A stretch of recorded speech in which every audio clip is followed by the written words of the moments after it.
Ranking Member for 5 minutes. Mr. Chairman, thank you. I'm going to follow up on this because this exchange to me was extremely illuminating, because what we have here is the commissioner who's the head of the Food and Drug Administration, and then we get a drive-by spray of propaganda, disinformation, and ideological attacks. So let me try to sort some of this out, and maybe we'll help to illuminate why we have a Food and Drug Administration rather than leaving it to politicians in state legislatures or in Congress to make decisions based on ideological whim. But let's start with ivermectin, which I believe is an animal deworming agent that some people were advocating for use to treat COVID-19.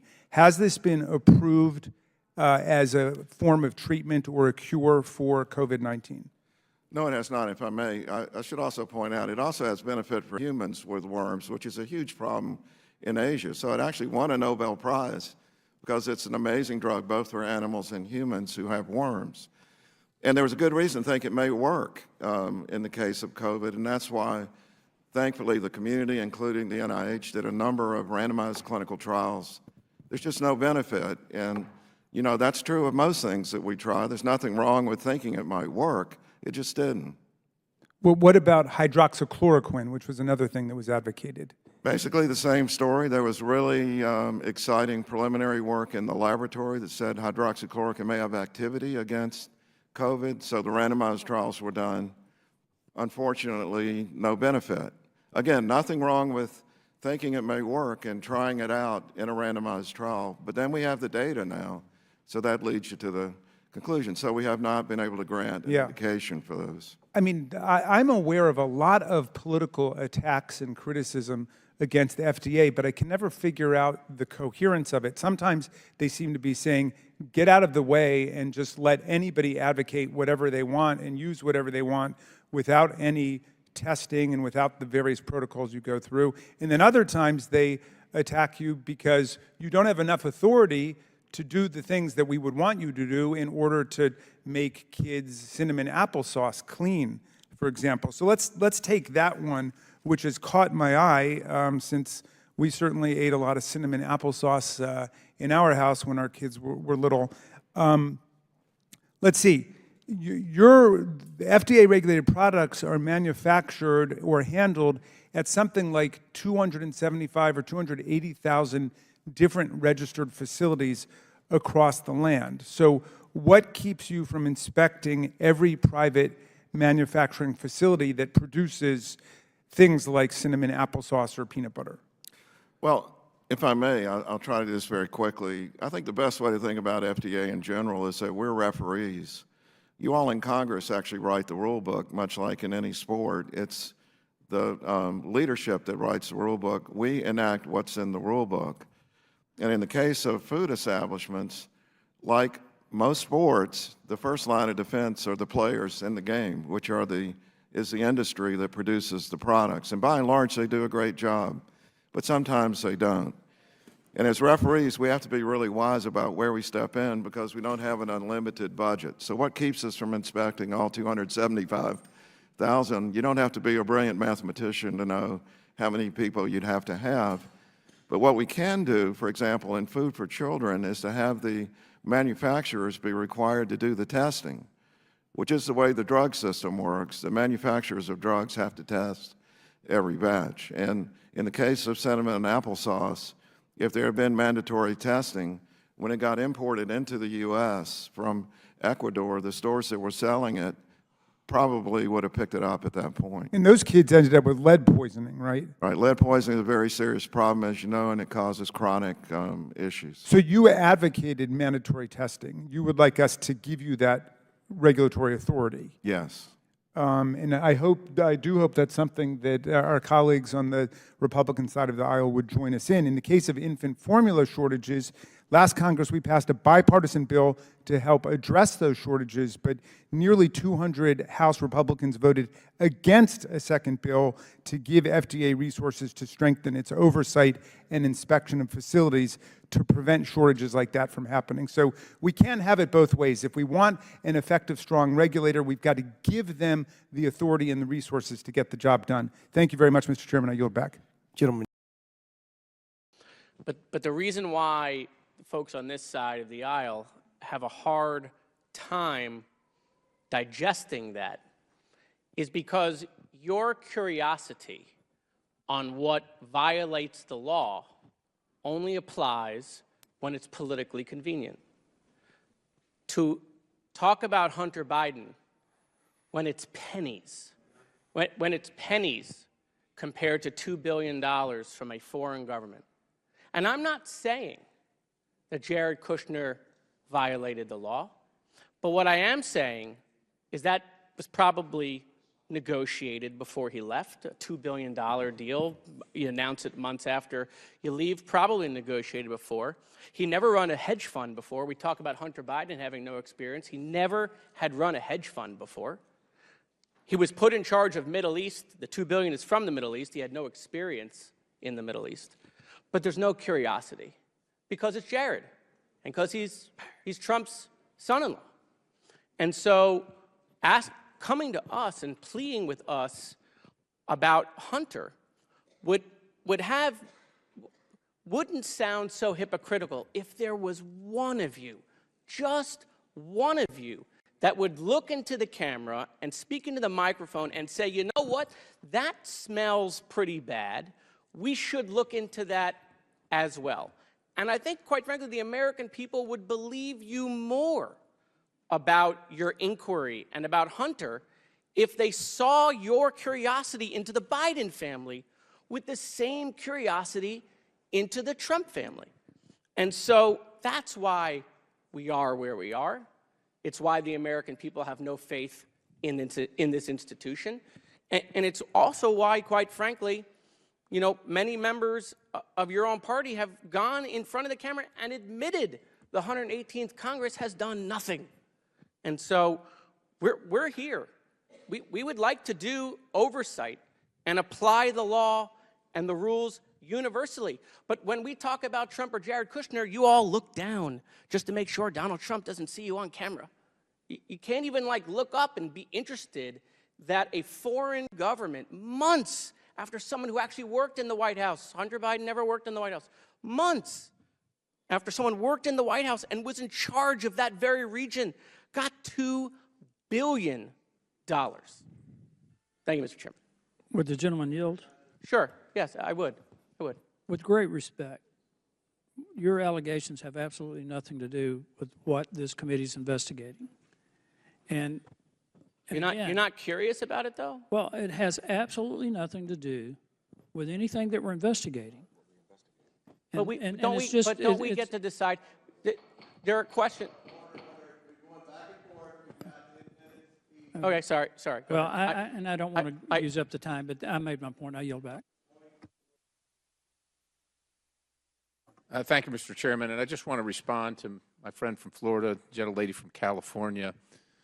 I think this, unfortunately, does devolve into a partisan exercise. And I just listened with interest at what you say I'm not going to use galls folks on the other side of the aisle and bothers you. And I respect that.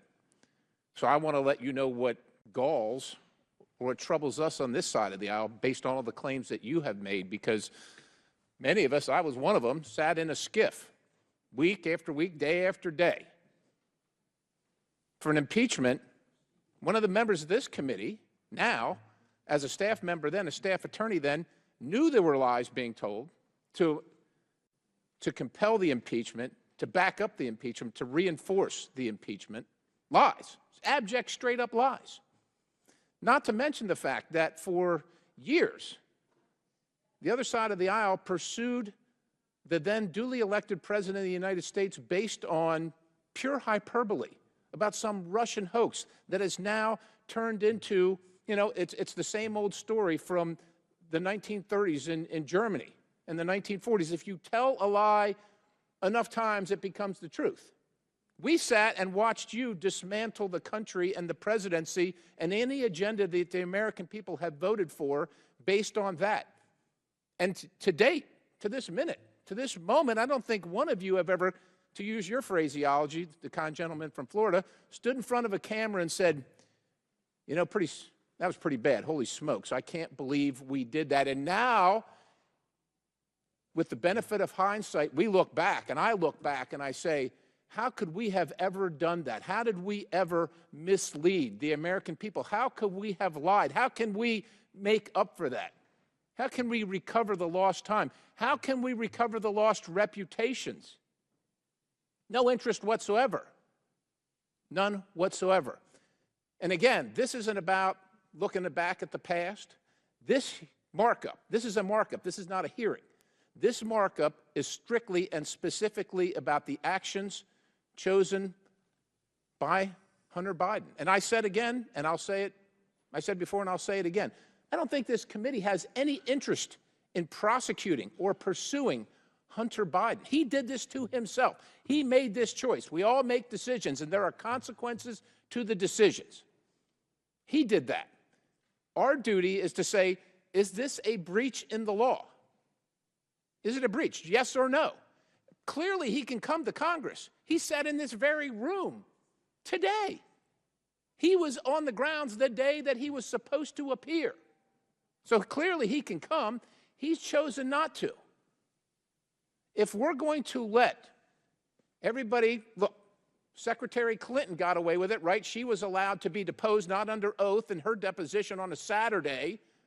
No, a holiday weekend, she got to do that. That galls the rest of America, who says, when the FBI or the local magistrate or some law enforcement agency comes knocking on my door and says, you're going to appear, you've been served. Well, see here, I think I'll set the terms of how and where I'll appear. I'll just do that. Me, citizen X. You know who gets to do that? Apparently Hunter Biden, who thinks he's above the law, who thinks he's special, who he and with the rest of his family, and with all due respect, this administration shows contempt for the law, contempt for the American people, contempt for the Constitution, and contempt for the citizens of this country. Contempt. And that's what this markup is about. And if you want to know what galls us is, you're not interested, you're not the least curious about all of that. With that, Mr. Speaker, I yield the balance. Mr. Chairman, may I respond, since my friend from Pennsylvania directly addressed me? And I'm happy to have this conversation to compare the 2019 impeachment investigation. Why are you leaving, Mr. Perry? I'm happy to have the conversation, because what you saw in that investigation was 17 fact witnesses who came in and testified under oath, and then 12 of them appeared in a public hearing. There wasn't a single thing that any Democratic member of Congress said that was not supported by neutral Trump administration fact witnesses and what their testimony and their documents said. Contrast that with what we have here. We haven't had a single public hearing with a single fact witness. Not one. The only public hearing we had was a complete debacle where the Republicans' own witnesses said that there is nothing approximating an impeachable offense here. So we're done. We're not having anything out in the public. And you haven't even released the transcripts of all of the depositions. When we had our first impeachment hearing with the constitutional law professors, and I would note, I at least admire your fellow colleagues on the Homeland Security Committee, which I also sit. They didn't even bother to bring in any constitutional law or impeachment experts in their first impeachment hearing today. At least they learned from the debacle that was yours. But at that hearing, we moved to have your own fact witnesses come here and testify in public as part of the impeachment inquiry. And you voted it down. You voted it down. So if you want to compare 2019, That's fine, let's do it. Because every single fact that was in a 300-page report was not spoken by counsel, me, by Adam Schiff, the chairman of the Intelligence Committee, by any member of the Democratic Committee, of the Democratic Party. It was testimony from witnesses who had knowledge, who actually had expertise and experience and factual information about the topic at hand. We don't have that here. And when we have a witness who is willing to come and sit here and give you the evidence that you claim you want to have, you say no. You say no. You understand the accommodation process and how that works in Congress. That means that Congress issues a subpoena, and the receiving party works with Congress to accommodate the interest of both parties so that Congress can get what it needs and the interest of the witness can also be served. Hunter Biden's attorney has done that. He has agreed to every single thing in your subpoena. Every single thing. Under oath, any questions you want, any topic you want, any date you want. He will not raise privileges available to him under the Fifth Amendment. He will answer your questions. The one accommodation he wants is to do it in public in front of the American people, and you are too afraid to let him do that, and I'll yield the remainder of the time to Mr. Raskin. Now, Chair's going to recognize, Mr. Raskin will have 1 minute and 3 seconds. The Chair's going to recognize Mr. GOSSAR. I just have to throw in, you must have been absent when the IRS whistleblowers testified with respect to the number of crimes and evidence that the IRS had on the person who we're voting to hold in contempt today. You remember that hearing? Being Chair recognized Mr. by the GOSSAR. Department of Justice because Chair recognized Mr. GOSSAR. I will tell you, the gentleman from New York has got some facts wrong. You know, when we were talking to these witnesses, these constitutionals, Jonathan Turley, they said there wasn't, they rose to the occasion of impeachment. But they said there was a suspicion, and that's what the impeachment inquiry was all about, to go get that information, if there is. They all said that there was a suspicion based on these shell corporations. So they did say that. They didn't say what you just said. You mischaracterized that. So, you know, from that standpoint, we got to be very, very careful with how we're picking this, cherry picking this information. Maybe we do it, but you do it too. And you did it right there because they did not have. Will the gentleman yield for a question? I'll give you A quick question. What I said is, and I just want to make sure we're on the same, I said that the witness testified that there was insufficient evidence to impeach Joe Biden. It was an impeachment inquiry hearing. No. It was he said there was more than enough evidence to proceed with the impeachment inquiry. That's what we're doing. Let's be But did clear he about also what we're say doing that there here. was insufficient Wait, evidence? not Mr. GOSSAR's time. No. He said both. He said both. You know, and when we're comparing apples to apples on the two impeachments of Mr. Trump, you didn't even go through an impeachment inquiry. You didn't even vote on the floor on one of those. So if you're talking about apples and apples, we're not even close to that. You know, the one thing I thought was you know, the lady justice is blindfolded. She's got the scales. You put the information in there, and she's going to give you a result. She's blindfolded. She doesn't see who that is. You know, Trey Gowdy made that comment. We're missing the point here, is that the information that we got is from factual based. There's information there that is suspicious. Why would you stack all these shell companies up? You got the IRS folks that said this were whistleblowers. They've been exonerated. I got to tell you, they're not liars. They're not liars. They do one thing, they're good at auditing. So I think what we do is we got to get back to the order of business. That is Hunter Biden violated the context of the subpoena. You know, he's not above the rule of law, so we ought to be just continuing that vote. I yield. Right. Now, Mr. Raskin has 1 minute and 3 seconds. Yep. First, to my friend, Mr. GOSSAR, we did not launch an impeachment inquiry for the second impeachment because Donald Trump tried to overthrow the Constitution on January 6th, 2 weeks before he left office, and we were the targets of that impeachable offense. So we all saw it. We were the witnesses, and we were the ones to vote on it, and we didn't quite have time for all of those niceties, but all of us knew exactly what happened. Secondly, I am sorry that Mr. Perry left the room at Josh Hawley's speed when Mr. Goldman began to speak there, because he made two really important points.